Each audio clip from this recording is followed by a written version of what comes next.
નમસ્કાર મિત્રો, કેમ છો? ચાલો આજે આપણે 5 સૃષ્ટિ વર્ગીકરણનો અભ્યાસ કરીશું. આર.એચ. વિટેકર નામના વૈજ્ઞાનિકે સજીવોને વર્ગીકૃત કરવા માટે 5 સૃષ્ટિ વર્ગીકરણ પદ્ધતિ આપી. હવે 5 સૃષ્ટિ વર્ગીકરણ પદ્ધતિ કેવી છે એની 5 સૃષ્ટિનો આપણે ક્રમશઃ અભ્યાસ કરીશું. સૌથી પહેલી શરૂઆત આપણે સૃષ્ટિ મોનેરાથી કરી. મોનેરા એટલે આદિ કોષ કેન્દ્રી સૃષ્ટિ, જેમાં બધા જ બેક્ટેરિયાનો સમાવેશ થાય છે. એટલે એમ પણ કહેવાય કે આ મોનેરા છે એ બેક્ટેરિયાનો આત્મા છે, અથવા તો એમ પણ કહેવાય કે મોનેરાનો આત્મા બેક્ટેરિયા છે. એમાં બધા જ બેક્ટેરિયા આવશે. હવે બેક્ટેરિયા કેવા, આ મોનેરા કેવું? આ મોનેરા સૃષ્ટિને આપણે 2 સમૂહમાં વર્ગીકૃત કરીશું. પહેલું આર્કીબેક્ટેરિયા અને બીજું યુબેક્ટેરિયા. આ આર્કીબેક્ટેરિયા આ બેક્ટેરિયાથી અલગ પડે છે. કેવી રીતે? એની કોષ દિવાલની બાબતે. સામાન્ય રીતે બેક્ટેરિયાની અંદર કોષ દિવાલ પેપ્ટિડોગ્લાયકેનની બનેલી હોય, પણ આ આર્કીબેક્ટેરિયા છે ને, એમાં કોષ દિવાલ પેપ્ટિડોગ્લાયકેનની નથી બનેલી. શાની બનેલી છે? સ્યુડોમ્યુરિનની બનેલી છે. આમાં કોષ દિવાલ સ્યુડોમ્યુરિનની બનેલી છે, અને આ સ્યુડોમ્યુરિનની બનેલી કોષ દિવાલ આ આર્કીબેક્ટેરિયાને ગમે તેવી વિપરીત પરિસ્થિતિ હોય ને તો એમાં પણ જીવંત રાખે છે. એટલે આ આર્કીબેક્ટેરિયા વિપરીત પરિસ્થિતિમાં પણ જીવી શકે છે. અને મુખ્ય 3 પ્રકારના છે. આપણે છેલ્લા લેક્ચરમાં જોયું. કયા 3 પ્રકારના? હેલોફિલસ, થર્મો એસિડોફિલસ અને મિથેનોજન્સ. ઉદાહરણ સાથે આપણે અભ્યાસ કર્યો. અને આજે આપણે આ બેક્ટેરિયાનો બીજો સમૂહ ભણીશું, યુ બેક્ટેરિયા. એટલે તું બેક્ટેરિયા નહીં, પણ એને શું કહેવાય છે? You bacteria. સુવિકસિત બેક્ટેરિયા એવો મતલબ પણ થાય. તો આપણે આ બેક્ટેરિયાનો આજે અભ્યાસ કરીએ. યુ બેક્ટેરિયા, બીજો સમૂહ you bacteria.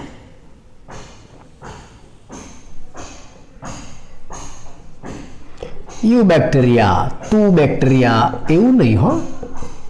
You bacteria. You bacteria એને સાચા બેક્ટેરિયા કહેવાય છે. તો આગળ ખોટા હતા? ના, આપણે જેને બેક્ટેરિયા સમજીએ છીએ, આપણે જેને બેક્ટેરિયાની વ્યાખ્યા આપી છે, જે પુષ્કળ પ્રમાણમાં સજીવ સૃષ્ટિમાં જોવા મળે છે, એ આ યુ બેક્ટેરિયા, સાચા બેક્ટેરિયા, ટ્રુ બેક્ટેરિયા.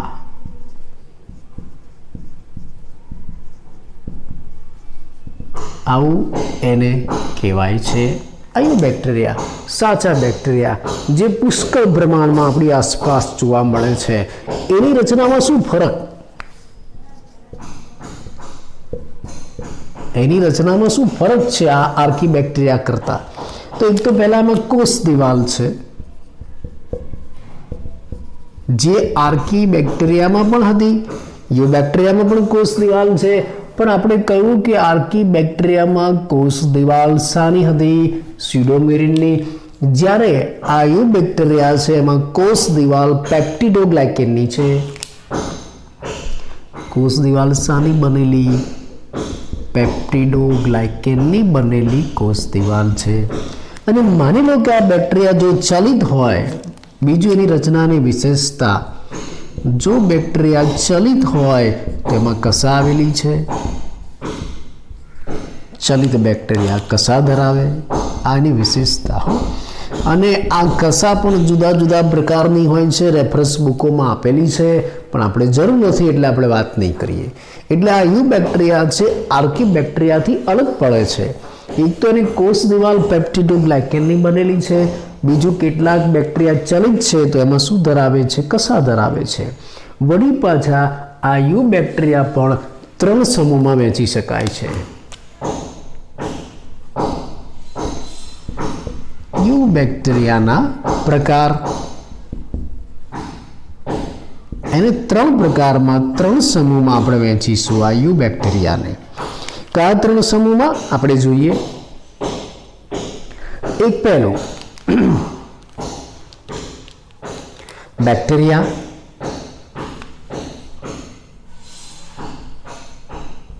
બેક્ટેરિયા પહેલો મોટો સમૂહ, બીજું સાયનોબેક્ટેરિયા અને ત્રીજું છે માઇકોપ્લાઝમા.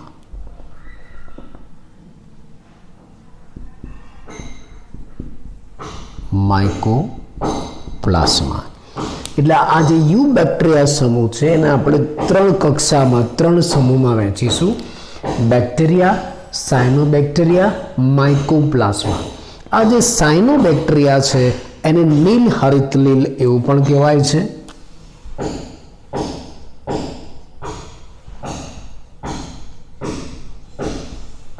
નીલ હરિતલીલ એવું પણ કહેવાય છે. ઇંગ્લિશમાં આને બ્લુ ગ્રીન આલ્ગી એવું પણ કહેવાય છે. આનું ઇંગ્લિશ બ્લુ ગ્રીન આલ્ગી એટલે એને ટૂંકમાં આપણે શું લખીશું ખબર છે?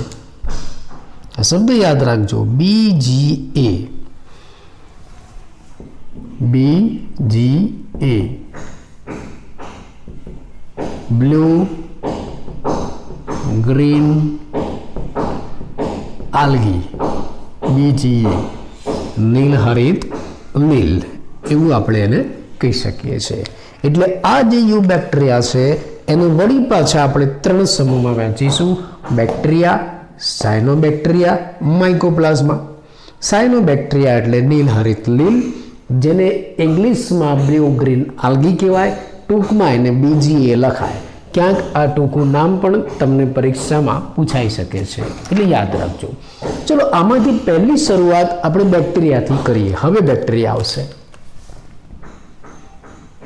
પહેલી શરૂઆત આપણે બેક્ટેરિયા સમૂહથી કરીએ અને એનો ટૂંકો પરિચય આપીએ. બહુ જ ડિટેલમાં આપણે બેક્ટેરિયા નહીં ભણીએ, કેમ કે ઘણી બધી રેફરન્સ બુકો, મોટી મોટી જાડી પુસ્તકો ખાલી બેક્ટેરિયાની જ હોય છે. પણ એટલું બધું ડિટેલમાં આપણે ભણવાની જરૂર નથી. આપણે આપણી ટેક્સ્ટ બુક અને થોડું આસપાસનું ભણીશું. તો આ બેક્ટેરિયા સમૂહથી આપણે શરૂઆત કરીએ. આ બેક્ટેરિયા ક્યાં જોવા મળે? સૌથી પહેલાં એનો વસવાટ મુદ્દાસર આપણે ભણીશું. ચલો, ક્યાં જોવા મળે? બધે જ, અત્ર તત્ર સર્વત્ર, બધા જ નિવાસ સ્થાનોમાં આ બેક્ટેરિયા જોવા મળે છે, લગભગ બધે જ.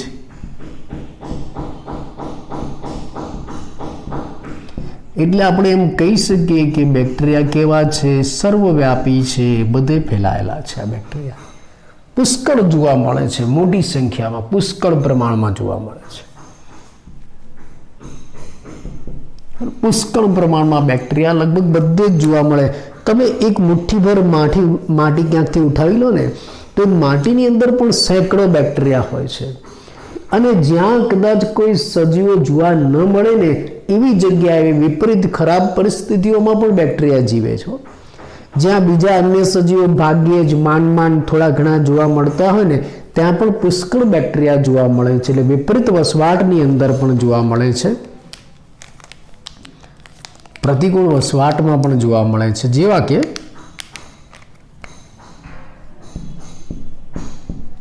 પ્રતિકૂળ વસવાટમાં પણ આ બેક્ટેરિયા જોવા મળે. જ્યાં બીજા સજીવો ભાગ્યે જ જોવા મળે છે, થોડા ઘણા જોવા મળે છે, ત્યાં જોવા મળશે. દાખલા તરીકે ગરમ પાણીના જરામાં,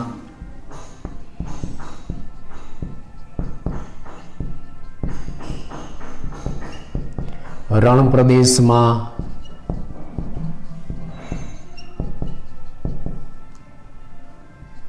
બરફ આચ્છાદિત વિસ્તારોમાં, બરફના પ્રદેશોમાં, ઊંડા મહાસાગરોમાં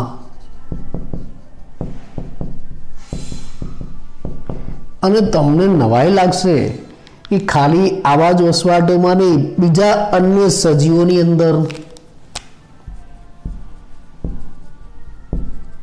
બીજા અન્ય સજીવોમાં પરોપજીવી તરીકે આ વસે છે. એટલે પુષ્કળ પ્રમાણમાં બેક્ટેરિયા આખા વિશ્વમાં બધે ફેલાયેલા છે, સર્વવ્યાપી છે. અત્ર તત્ર સર્વત્ર જ્યાં જુઓ તમને બેક્ટેરિયા દેખાય, અને જ્યાં બીજા સજીવો નથી રહી શકતા ત્યાં પણ બેક્ટેરિયા રહે છે. કયા વિપરીત અથવા તો પ્રતિકૂળ વસવાટમાં બેક્ટેરિયા વસી શકે? આવો પ્રશ્ન તમને પૂછાય. ગરમ પાણીના જરામાં, રણ પ્રદેશમાં, બરફ આચ્છાદિત વિસ્તારોમાં, ઊંડા મહાસાગરોમાં અને બીજા અન્ય સજીવોની અંદર પરોપજીવી તરીકે પણ આ બેક્ટેરિયા વસે છે. જેમ એના વસવાટમાં વિવિધતા છે એમ એની રચનામાં પણ વિવિધતા છે, એના આકારમાં પણ વિવિધતા છે. આપણે એના આકારની વાત કરીએ. આકારની દ્રષ્ટિએ આ બેક્ટેરિયાને આપણે 4 કક્ષામાં વહેંચી શકીએ છીએ, 4 ભાગમાં આપણે વહેંચી શકીએ છીએ આકારની દ્રષ્ટિએ. કયા 4 પ્રકાર પડે? મુખ્ય 4 આકારના બેક્ટેરિયા છે: કોકસ, બેસિલસ, વિબ્રિયો અને સ્પાઇરિલિયમ.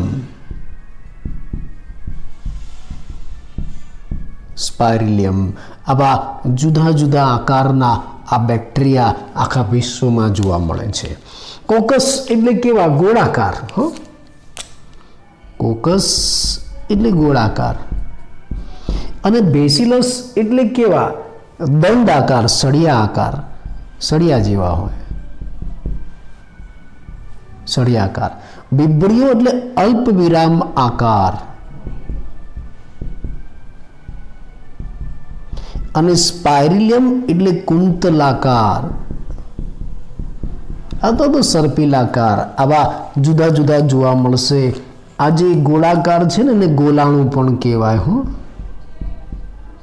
ગોલાણું. પછી આ સળિયા આકાર છે ને દંડ જેવા, એને દંડાણું આવું પણ કહેવાય. અમુક પુસ્તકોમાં આવા શબ્દો વાપરેલા હશે.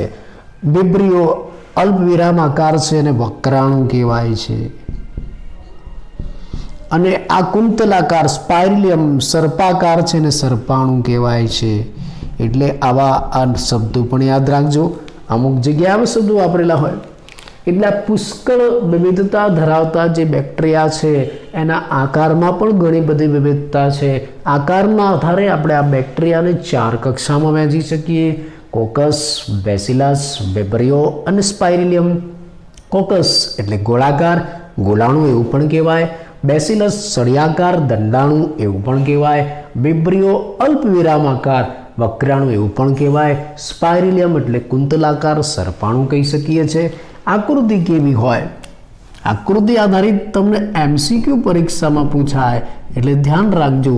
ગોલાણું એટલે ગોળાકાર. તમે માઇક્રોસ્કોપમાં જુઓ ને તો તમને આવા ગોળાકાર દેખાશે અને ગોલાણું કહેવાય. વળી પાછા એના પ્રકાર પાડવા હોય તો તમે પાડી શકો છો. દ્વિગોલાણું, માળા ગોલાણું, ગુચ્છ ગોલાણું, આવા પ્રકારે તમે પાડી શકો છો. દ્વિગોલાણું એટલે આવા 2 ગોલાણું સાથે સાથે હોય. આવું માઇક્રોસ્કોપમાં જુઓ ને તો આવા 2 સાથે સાથે તમને દેખાય. દ્વિગોલાણું.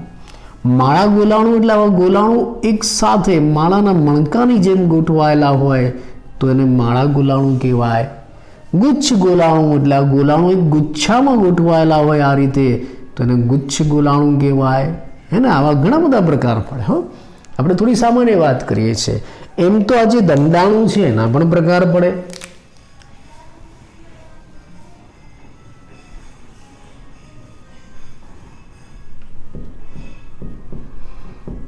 દંડાણું છે એના પણ પ્રકાર પડે કે ભાઈ આ દંડાણું કેવા?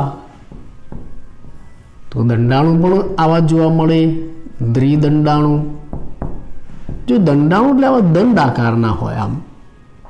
આમ ઉપરથી જો ને તો તમને આવા દેખાય. આ દંડાણું છે. દ્વિદંડાણું એટલે 2 દંડાણું એકબીજા સાથે જોડાયેલા હોય. દ્વિદંડાણું. વધારે જોડાયેલા હોય એક માળાના મણકાની જેમ તો માળા દંડાણું. આ રીતે બરાબર. એટલે એના આકાર છે. વિબ્રિયો.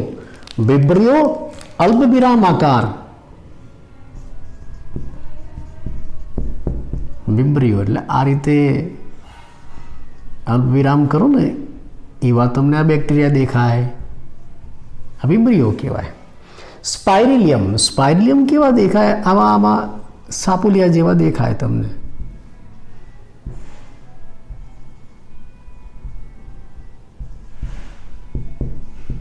સ્પાઇરિલિયમ.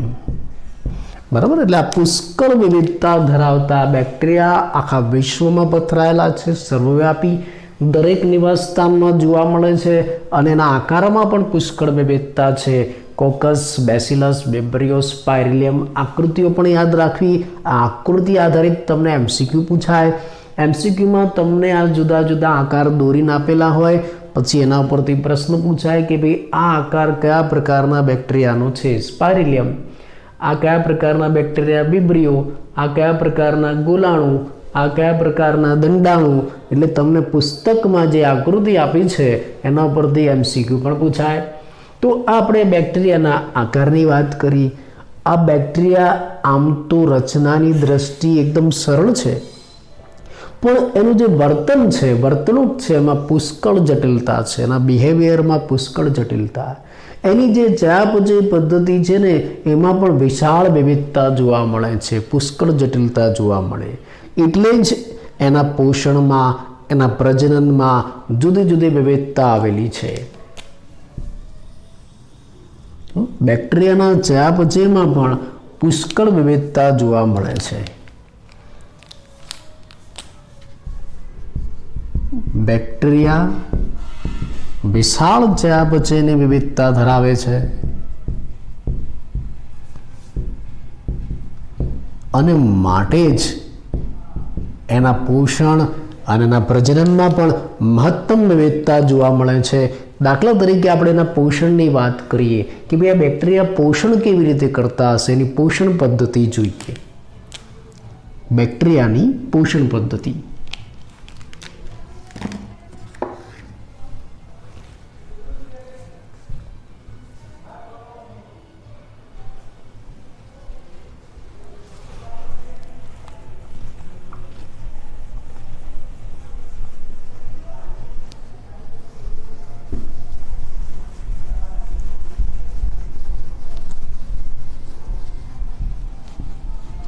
જો આપણે મુદ્દાસર વ્યવસ્થિત ભણીશું, પુસ્તકના જે મુદ્દા છે ને એના કરતાં મારો ક્રમ કદાચ થોડો આડો અવડો હોય, પણ હું તમને વ્યવસ્થિત ગોઠવીને આપીશ, તમને જલ્દી યાદ રહી જાય એ રીતે.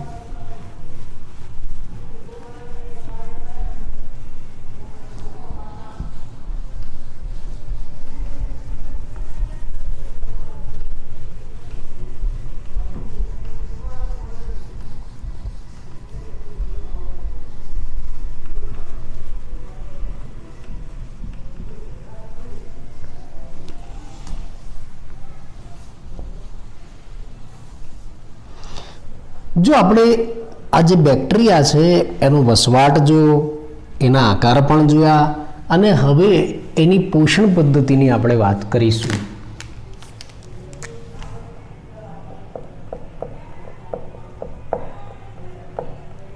પોષણ પદ્ધતિ કેવી રીતે એ પોષણ પ્રાપ્ત કરે છે.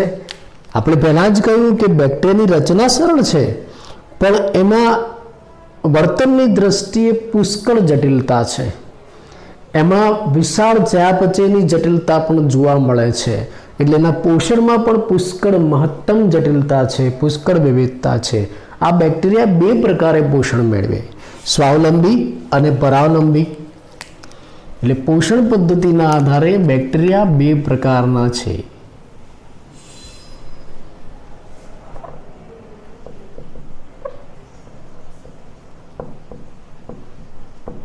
સ્વાવલંબી પોષણ કરતા હોય એવા અને પરાવલંબી પોષણ કરતા હોય એવા. સ્વાવલંબી અને પરાવલંબી. સ્વાવલંબીને સ્વયંપોષી પણ કહેવાય અને પરાવલંબીને વિષમપોષી પણ કહેવાય.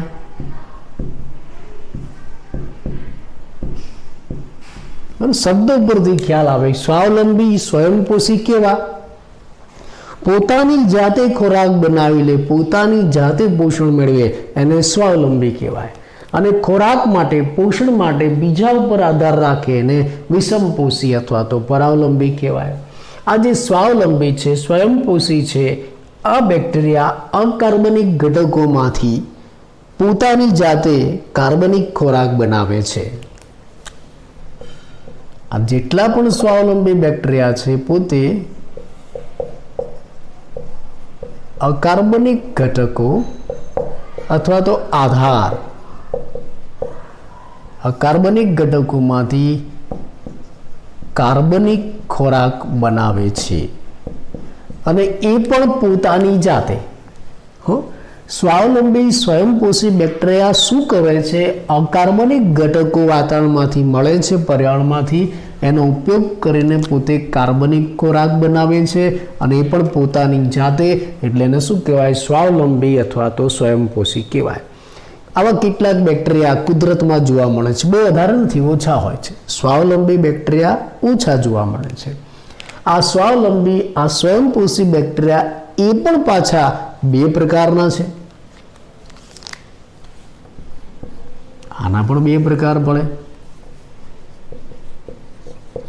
એક પ્રકાશ સંશ્લેષી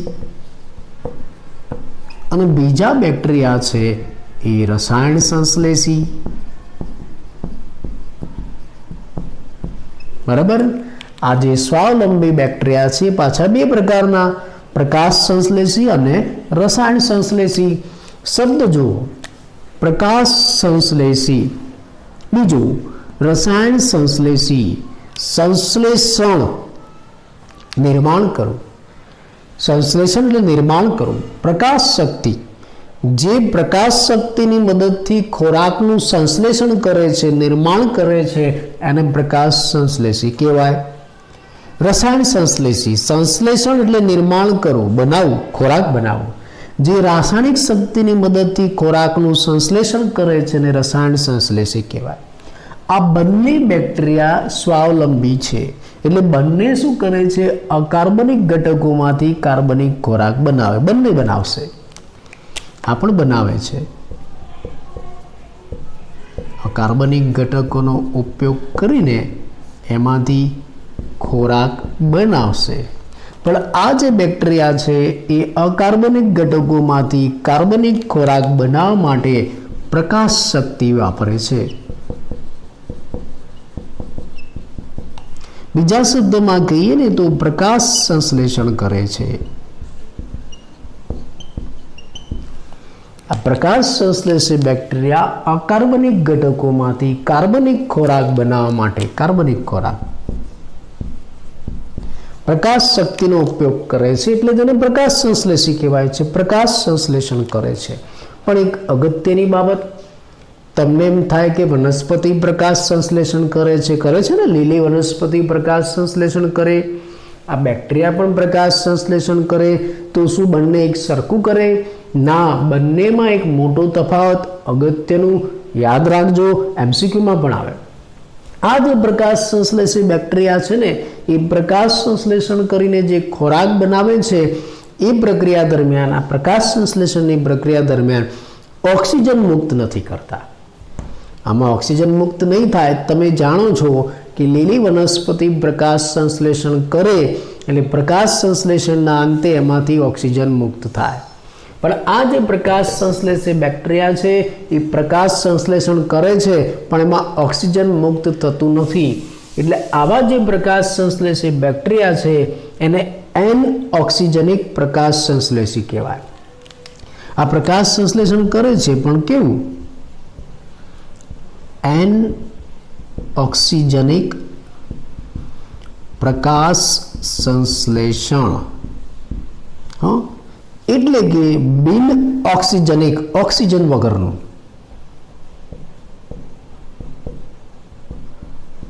ઓક્સિજનિક, ઓક્સિજન વગરનું. એટલે આમાં કાર્બનિક ખોરાકની સાથે સાથે ઓક્સિજન મુક્ત નહીં થાય. બરાબર. એટલે આ સ્વાવલંબી સ્વયંપોષી બેક્ટેરિયા બે ટાઈપના, પ્રકાશ સંશ્લેષી અને રસાયણ સંશ્લેષી. એમાંથી જે પ્રકાશ સંશ્લેષી બેક્ટેરિયા છે એ પ્રકાશ શક્તિનો ઉપયોગ કરીને એમાંથી કાર્બનિક ખોરાક બનાવશે, એટલે વાસ્તવમાં એ પ્રકાશ સંશ્લેષણ કરે છે. પણ આ પ્રકાશ સંશ્લેષણ લીલી વનસ્પતિ જેવું નથી, કેમ કે લીલી વનસ્પતિ પ્રકાશ સંશ્લેષણ કરીને ઓક્સિજન મુક્ત કરે છે, જ્યારે આ પ્રકાશ સંશ્લેષી બેક્ટેરિયા ઓક્સિજન મુક્ત નથી કરતા. એટલે આ પ્રકાશ સંશ્લેષી બેક્ટેરિયા કેવા થયા?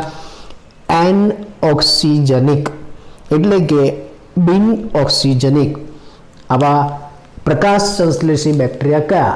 એન ઓક્સિજનિક પ્રકાશ સંશ્લેષી બેક્ટેરિયા કયા? એમસીક્યુમાં તમને પૂછાય રોડોસ્પાઇરિલિયમ. ઉદાહરણ એનું ઉદાહરણ રોડોસ્પાઇરિલિયમ. પ્રકાશ સંશ્લેષી એન ઓક્સિજનિક બેક્ટેરિયા રોડોસ્પાઇરિલિયમ આવું તમને પૂછાય. ચલો આ પહેલું પ્રકાશ સંશ્લેષી પોષણ આપણે સમજાવ્યું. રસાયણ સંશ્લેષી પોષણ એમાં પણ શું થાય છે? એમાં પણ અકાર્બનિક ઘટકોમાંથી કાર્બનિક ખોરાક જ બને છે.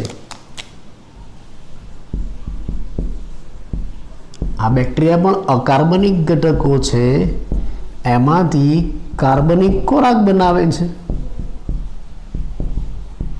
પણ આ કાર્બનિક ખોરાક બનાવવા માટે શાનો ઉપયોગ કરે છે? રાસાયણિક શક્તિનો.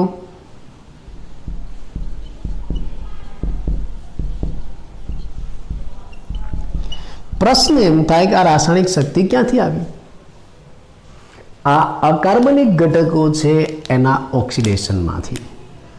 પહેલા આ અકાર્બનિક ઘટકો છે ને એનું ઓક્સિડેશન થાય અને એનું ઓક્સિડેશન થાય ને એટલે એમાંથી રાસાયણિક શક્તિ મુક્ત થાય અને એ રાસાયણિક શક્તિનો ઉપયોગ કરીને આ બેક્ટેરિયા કાર્બનિક ખોરાક બનાવે અને આ ખોરાકમાં જે શક્તિ રહેલી છે એનો પછી એટીપી સ્વરૂપે સંચય થાય. બરાબર? એટલે આ રસાયણ સંશ્લેષી બેક્ટેરિયાને અકાર્બનિક ખોરાક અકાર્બનિક ઘટકોમાંથી કાર્બનિક ખોરાક તો બનાવ્યો પણ કઈ શક્તિની મદદથી? રાસાયણિક શક્તિની મદદથી. એટલે શું કહેવાય? રસાયણ સંશ્લેષી. આ અકાર્બનિક ઘટકો કયા કે જેનું ઓક્સિડેશન કરે છે? આ અકાર્બનિક ઘટકો જેનું ઓક્સિડેશન થઈ શકે છે એમાં મુખ્યત્વે નાઇટ્રેટ અથવા તો પછી એમોનિયા છે અથવા તો નાઇટ્રાઇટ છે એનો ઉપયોગ થાય છે. કયા અકાર્બનિક ઘટકોનું ઓક્સિડેશન રસાયણ સંશ્લેષી બેક્ટેરિયા કરે છે? કયા અકાર્બનિક ઘટકો? નાઇટ્રાઇટ, નાઇટ્રેટ અને એમોનિયા. એટલે નાઇટ્રાઇટ, નાઇટ્રેટ અને એમોનિયા જેવા અકાર્બનિક ઘટકો છે એનું પહેલાં આ રસાયણ સંશ્લેષી બેક્ટેરિયા ઓક્સિડેશન કરશે અને ઓક્સિડેશનથી જે શક્તિ પ્રાપ્ત થાય એનો ઉપયોગ કરીને પોતાનો ખોરાક બનાવશે. આવું કહેવા માંગે છે. ઉદાહરણ લઈએ કે ભાઈ આવા રસાયણ સંશ્લેષી બેક્ટેરિયા કયા છે? ઉદાહરણ એના આપણે આપી દઈએ.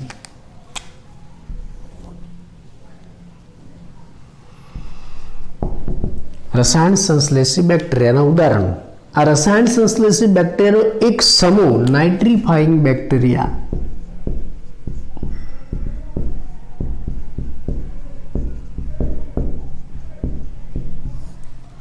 નાઇટ્રીફાઇંગ બેક્ટેરિયા આ એક સમૂહ છે. નાઇટ્રીફાઇંગ બેક્ટેરિયા એટલે નાઇટ્રોજનનું સ્થાપન કરતા બેક્ટેરિયા.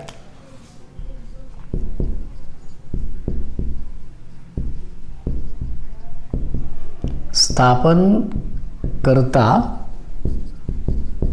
બેક્ટેરિયા. અને એ કયા છે? હવે એના ઉદાહરણ, આ નાઇટ્રીફાઇંગ બેક્ટેરિયાના ઉદાહરણ. દાખલા તરીકે નાઇટ્રોસોમોનાસ, નાઇટ્રોકોકસ, નાઇટ્રોબેક્ટર એના ઉદાહરણ છે.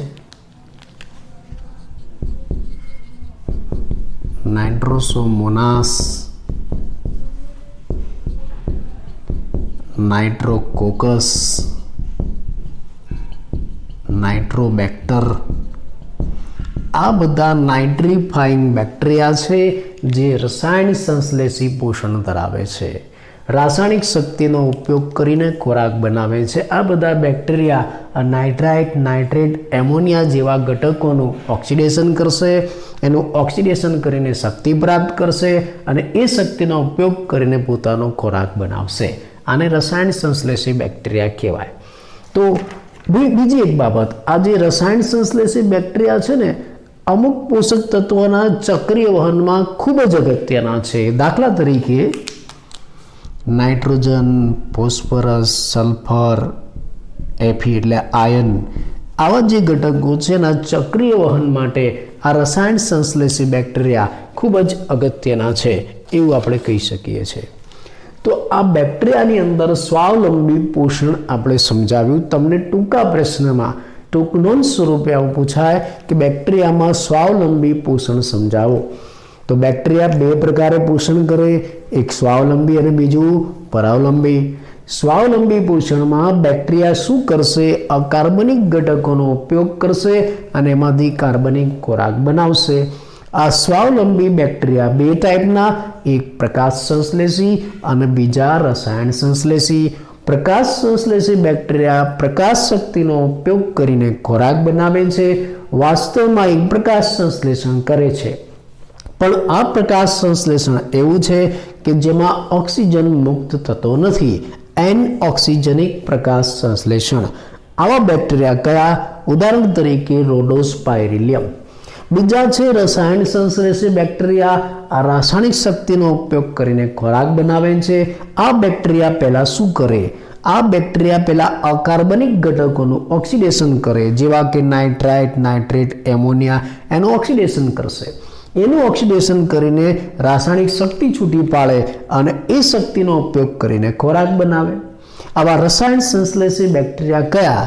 તો ઉદાહરણ તરીકે બધા નાઇટ્રીફાઇંગ બેક્ટેરિયા, નાઇટ્રોસોમોનાસ, નાઇટ્રોકોકસ, નાઇટ્રોબેક્ટર. અને આ રસાયણ સંશ્લેષી બેક્ટેરિયાનો મુખ્યત્વે ક્યાં ઉપયોગ થાય? અમુક પોષક તત્વો છે એના ચક્રીય વહનમાં, જેવા કે નાઇટ્રોજન, ફોસ્ફરસ, સલ્ફર અને આયર્ન. તો આ બેક્ટેરિયાની અંદર સ્વાવલંબી પોષણ થયું. હવે આપણે પરાવલંબી પોષણની વાત કરીએ. સ્વાવલંબી પોષણ કરતા બેક્ટેરિયા ઘણા ઓછા હોય છે, જ્યારે પરાવલંબી પોષણ કરતા બેક્ટેરિયા પુષ્કળ પ્રમાણમાં કુદરતમાં જોવા મળે છે. જોઈએ આપણે આ પુષ્કળ પ્રમાણના બેક્ટેરિયા કેવા છે, પરાવલંબી પોષણ કેવું છે આપણે સમજીએ.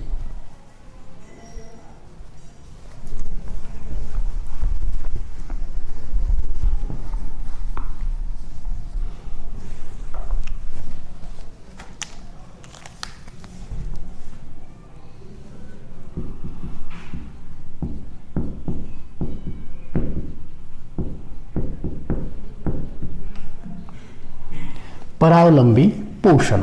બેક્ટેરિયામાં પરાવલંબી પોષણ. પરાવલંબી પોષણ એટલે પોષણ માટે બીજા ઉપર આધાર રાખે અને પરાવલંબી પોષણ કહેવાય. અને કુદરતમાં આવું પરાવલંબી પોષણ ધરાવતા બેક્ટેરિયા પુષ્કળ છે, મોટી સંખ્યામાં છે. એ ખોરાક માટે, પોષણ માટે બીજા ઉપર આધાર રાખે છે, માટે આપણે એને પરાવલંબી કહીશું. એ ખોરાક માટે મૃત અથવા તો અન્ય જીવંત સજીવ ઉપર આધાર રાખે છે.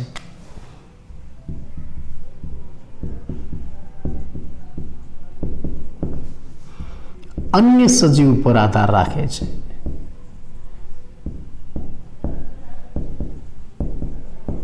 એ પોતાની જાતે ખોરાક ન બનાવે અને એ સજીવ કાં તો મૃત હોય કાં તો જીવંત પણ હોય છે. એટલે આ જે બેક્ટેરિયા છે પરાવલંબી પોષણ કરતા એ અન્ય સજીવમાંથી કાં તો મૃત અથવા તો જીવંત સજીવમાંથી પોષણ મેળવે છે, જેના આધારે આ પરાવલંબી પોષણના 3 પ્રકાર પડે છે. આના પ્રકાર, બેક્ટેરિયા જે પરાવલંબી પોષણ કરે છે એના 3 પ્રકાર પડે છે. એક મૃતોપજીવી,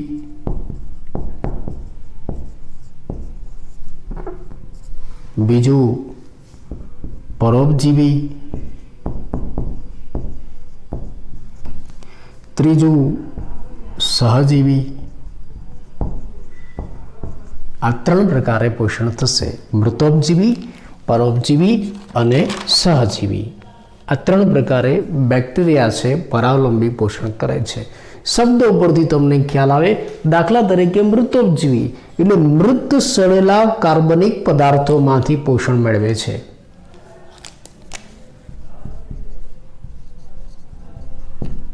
મૃત સડેલા કાર્બનિક દ્રવ્યોમાંથી આ પોષણ મેળવે છે. એટલે કે સડેલા પર્ણો હોય, સજીવોના મૃતદેહ હોય, વનસ્પતિ પ્રાણીઓના મૃતદેહ હોય, ડાળી હોય, કોહાયેલો ભાગ હોય, એમાંથી આ પોષણ મેળવે છે. મૃત સડેલા કાર્બનિક દ્રવ્યોમાંથી પોષણ મેળવે છે અને આવા મૃતોપજીવી બેક્ટેરિયાને આપણે વિઘટકો પણ કહીશું. આ વિઘટકો તરીકે વર્તે છે, વિઘટનનું કામ કરે છે અને આ વિઘટકો મનુષ્યની ક્રિયાવિધિ ઉપર, આપણી ક્રિયાવિધિ ઉપર અગત્યની અસર કરે છે.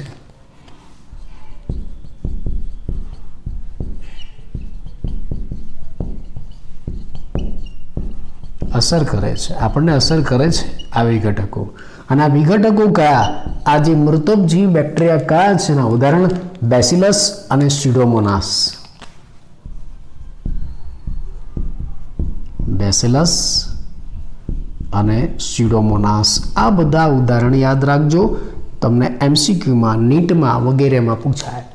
એટલે પરાવલંબી પોષણ 3 પ્રકારનું છે: મૃતોપજીવી, પરોપજીવી અને સહજીવી. મૃતોપજીવી એટલે મૃત સડેલા કાર્બનિક દ્રવ્યોમાંથી પોષણ મેળવે તો એને આપણે મૃતોપજીવી કહીશું. અને આપણે વિઘટકો તરીકે પણ ઓળખીએ છીએ. આ વિઘટકો આપણી મનુષ્યની ક્રિયા સાથે સંકળાયેલા છે. ઉદાહરણ બેસિલસ અને સ્યુડોમોનાસ.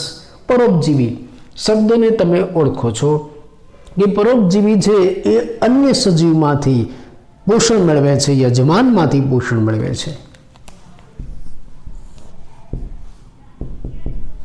અન્ય સજીવ પર જીવન ગુજારે છે.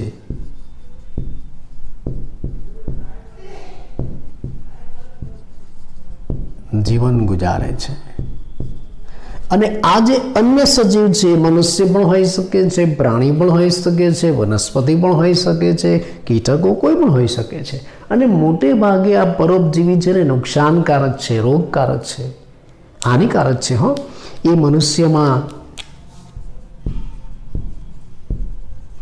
મનુષ્યમાં અથવા તો આપણા વિવિધ પાકોમાં અથવા તો આપણા ફાર્મ એનિમલ્સ, ખેતીવાડીમાં વપરાતા જે પ્રાણીઓ છે, ગાય, ભેંસ વગેરેને નુકસાન કરી શકે છે. કેટલાક જીવાતો, પેસ્ટ જીવાતો વગેરેને પણ નુકસાન કરી શકે છે. એટલે પરોપજીવી બેક્ટેરિયા મોટે ભાગે હાનિકારક, રોગકારક છે, રોગ વધારે ફેલાવે છે. એ મનુષ્યમાં, જુદા જુદા પાકોમાં, ગાય, ભેંસ વગેરે ફાર્મ એનિમલ્સ કહેવાય, જે ખેતીવાડી વગેરેમાં ઉપયોગી હોય. અમુક જીવાતો છે, અમુક કીટકો છે વગેરે ઉપર પણ એ જીવન પસાર કરે છે, એને નુકસાન કરે છે, રોગો ફેલાવે.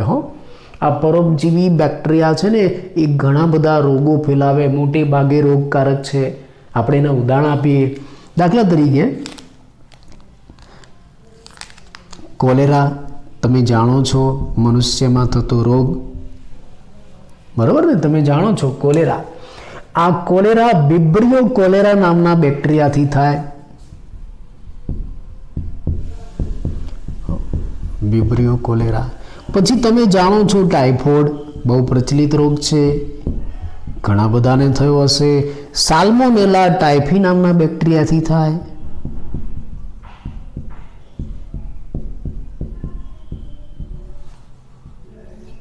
આ બેક્ટેરિયા દ્વારા થતા રોગોની આપણે વાત કરીએ છીએ. એવી રીતે ટીટાનસ. ટીટાનસ આ પણ એક રોગ છે જે ક્લોસ્ટ્રીડિયમ ટીટાની નામના બેક્ટેરિયાથી થાય છે.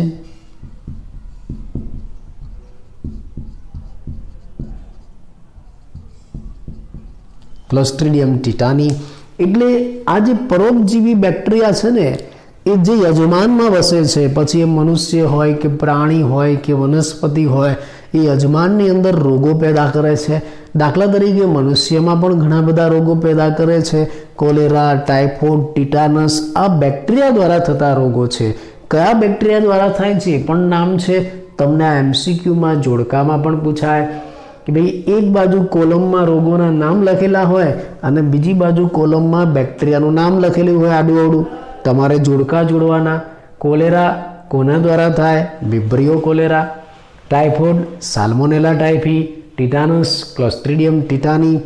એવું નથી કે ખાલી મનુષ્યમાં જ આ રોગ કરે છે, વનસ્પતિમાં પણ કરી શકે છે. દાખલા તરીકે આપણે વનસ્પતિની વાત કરીએ તો ઝેન્થોમોનાસ સિટ્રી નામના બેક્ટેરિયા છે એ વનસ્પતિમાં સિટ્રસ કેન્કર નામનો રોગ કરે છે.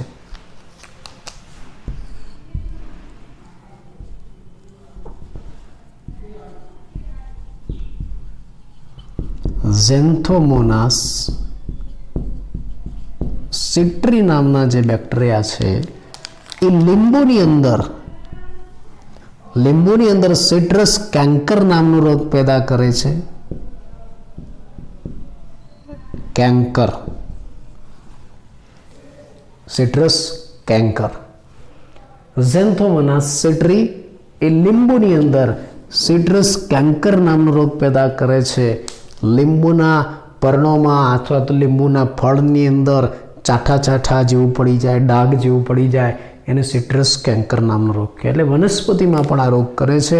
આવા તો ઘણા બધા બેક્ટેરિયા રોગ કરે છે, જેનો વધારે અભ્યાસ આપણે 12મા ધોરણમાં કરવાનો છે કે બેક્ટેરિયા દ્વારા કયા રોગો થઈ શકે, કેવી અસરો થઈ શકે. 12મા ધોરણમાં એક આખું ચેપ્ટર આવે છે સૂક્ષ્મ જીવોનું, એમાં આપણે વધારે ભણીશું. અહીંયા થોડું યાદ રાખીશું. તો આ પરોપજીવી બેક્ટેરિયાની આપણે વાત કરી, જે મોટે ભાગે કેવા છે? હાનિકારક છે. કેટલાક બેક્ટેરિયા અન્ય સજીવની અંદર જીવન ગુજારે છે, યજમાનની અંદર જીવન ગુજારે છે, પણ આવું હાનિકારક નહીં, ફાયદાકારક, એકબીજાને લાભ કરે એવું જીવન પસાર કરે છે. એને શું કહેવાય? સહજીવી. એવું નથી બધા બેક્ટેરિયા આવા નુકસાનકારક જ હોય. કેટલાક બેક્ટેરિયા બીજા સજીવને ફાયદો પણ કરાવે છે, એને સહજીવી બેક્ટેરિયા કહેવાય છે. અને આવું સહજીવન બેક્ટેરિયાનું સિમ્બી કુળની વનસ્પતિમાં જોવા મળે છે.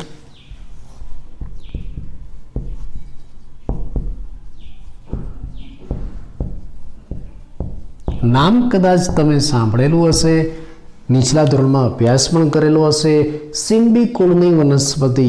સિમ્બી કુળની વનસ્પતિ એટલે કઠોળ વર્ગની વનસ્પતિ. આમાં બધા કઠોળ આવે.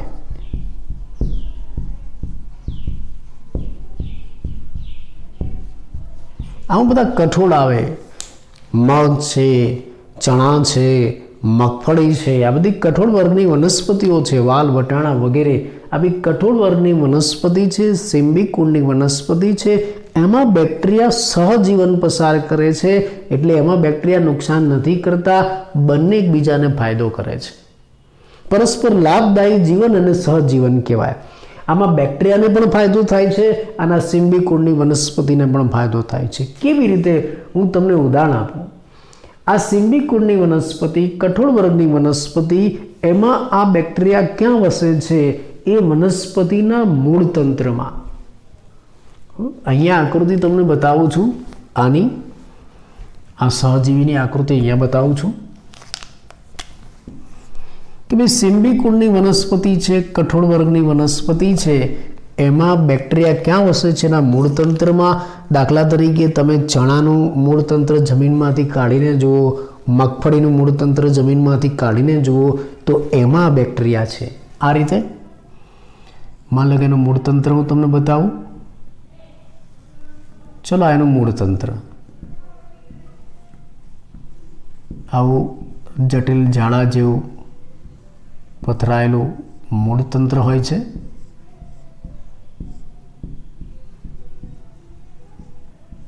આવું શાખિત હોય છે એકદમ.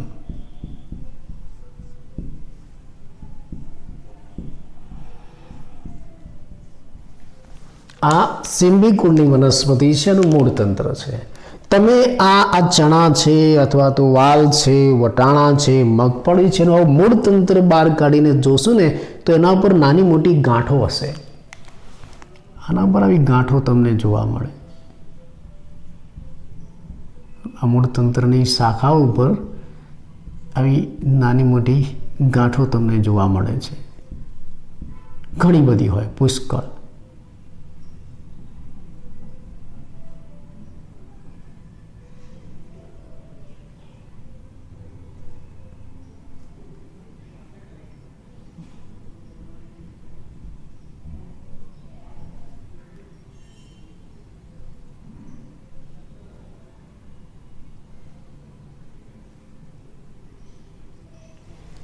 આવી ગાંઠો જોવા મળશે. ને આ જે ગાંઠો છે ને, જે મૂળમાં સર્જાઈ, એને મૂળ ગંડિકા કહેવાય છે.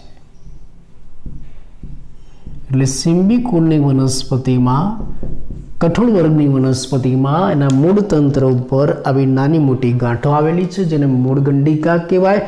અને એ મૂળ ગંડિકાની અંદર બેક્ટેરિયા વસે. કયા બેક્ટેરિયા ખબર છે? Rhizobium bacteria. એટલે સહજીવી બેક્ટેરિયાનું આ એક સારું ઉદાહરણ છે. કયા બેક્ટેરિયા? Rhizobium bacteria. એના મૂળમાં વસે છે. એટલે આની અંદર આવા રાઇઝોબિયમ બેક્ટેરિયા અંદર હોય છે, એકદમ સૂક્ષ્મ. તમને માઇક્રોસ્કોપમાં જ દેખાયું, આમ ન દેખાય. તો હું ખાલી આકૃતિમાં બતાવું છું. તમારે બેક્ટેરિયા જોવા હોય તો આ મૂળ ગંડિકાને કાપવી પડે, એનો છેદ લેવો પડે, એની સ્લાઇડ બનાવવી પડે, માઇક્રોસ્કોપમાં જોવું પડે તો દેખાય. એટલે આ મૂળ ગંડિકાની અંદર આવા રાઇઝોબિયમ બેક્ટેરિયા છે.